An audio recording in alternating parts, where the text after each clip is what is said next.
मेरे साथ केंद्रीय मंत्री रामदास अठावले साहब हैं, नागपुर में हैं और नागपुर में लगातार रैलियों को संबोधित कर रहे हैं, जनता से मिल रहे हैं। इनसे समझेंगे कि नागपुर आकर मुद्दे इनको क्या समझ में आ रहे हैं। नागपुर में आप हैं, लड़ाई कांटे की है, क्या मुद्दा आपको दिखाई दे रहा है? मुझे लगता है कि ये लड़ाई कांटे की नहीं है, मतलब लड़ाई लोकसभा के चुनाव में कांटे की लड़ाई थी, लेकिन अब मतलब मामला एकदम बदल चुका है। अभी महाराष्ट्र का वातावरण बहुत ही महायुति को फेवर करने वाला वातावरण है। नरेंद्र मोदी जी के नेतृत्व में जो 10 सालों में विकास हुआ है उसको लोग देख रहे हैं और विकास के मुद्दे पर ये चुनाव लड़ा जा रहा है। बाकी संविधान बदलने का जो राहुल गांधी जी को लग रहा है कि भाई संविधान दिखा कर लोकसभा में तो लोगों को गुमराह किया था, लेकिन अभी लोग ऐसा गुमराह नहीं हो गए। हमारे लोग महाराष्ट्र के महायुति के साथ है और हमने लाडली बहना ये योजना अनाउंस की है, उसका भी हमको बहुत बड़ा फायदा होगा। और पूरा महाराष्ट्र में 10 लाख करोड़ से ज़्यादा पैसा 10 सालों में आया है और इसीलिए नरेंद्र मोदी जी ने महाराष्ट्र को बहुत ही अच्छा सपोर्ट किया है। मुंबई में बहुत बड़ा डेवलपमेंट हो रहा है। नहीं बताइए, आप कितनी सीटों पे चुनाव लड़ रहे हैं?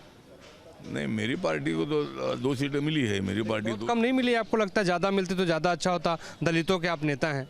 हाँ, नहीं ज़्यादा सीटें मिली नहीं, अभी उसके लिए MLC देने का, मंत्री पद देने का, कुछ महामंडल देने का वादा किया है। तो ये 3 बड़े मित्र एक साथ आने से रिपब्लिकन पार्टी ऑफ इंडिया को ज़्यादा सीटें नहीं मिली है, लेकिन ज़रूर सत्ता आने के बाद हम RPI को अच्छा खासा सत्ता देगी, ऐसा उन्होंने बताया है और उसके मुताबिक हमको सत्ता अच्छी मिलेगी। अठावले साहब, एक और सवाल है, कुछ नेता और आ रहे हैं जो बटोगे कटोगे जैसे बयान दे रहे हैं, उसको लेके आप क्या कहेंगे? बीजेपी के नेता यहाँ आ रहे हैं, इस तरीके के बयानबाजी कर रहे हैं।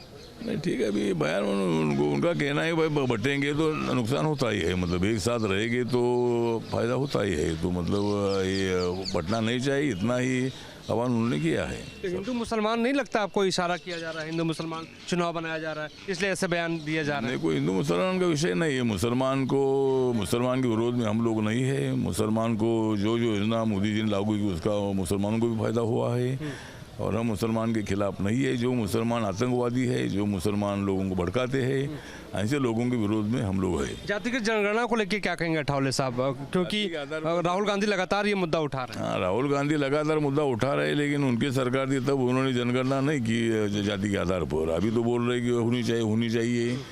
तो मुझे लगता है, लेकिन मेरे पार्टी का मांग है कि भाई जाति के आधार पर जनगणना होनी चाहिए ताकि हर जाति का परसेंटेज कितना है उसकी मालूमात हो।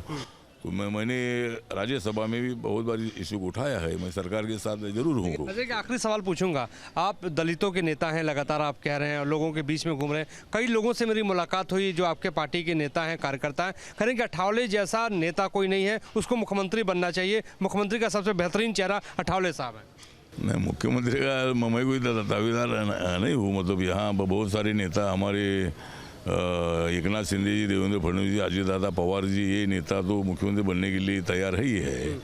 लेकिन मैं दिल्ली में खुश हूँ। मुझे यहाँ की मंत्री पद की ऑफर भी आई थी बहुत साल पहले 2014 में ही, लेकिन मैं यहाँ नहीं आया था। तो मुझे मुख्यमंत्री मुझे नहीं बनना है। अगर मौका मिला तो? नहीं, मौका मिला तो जरूर बनूंगा। चल।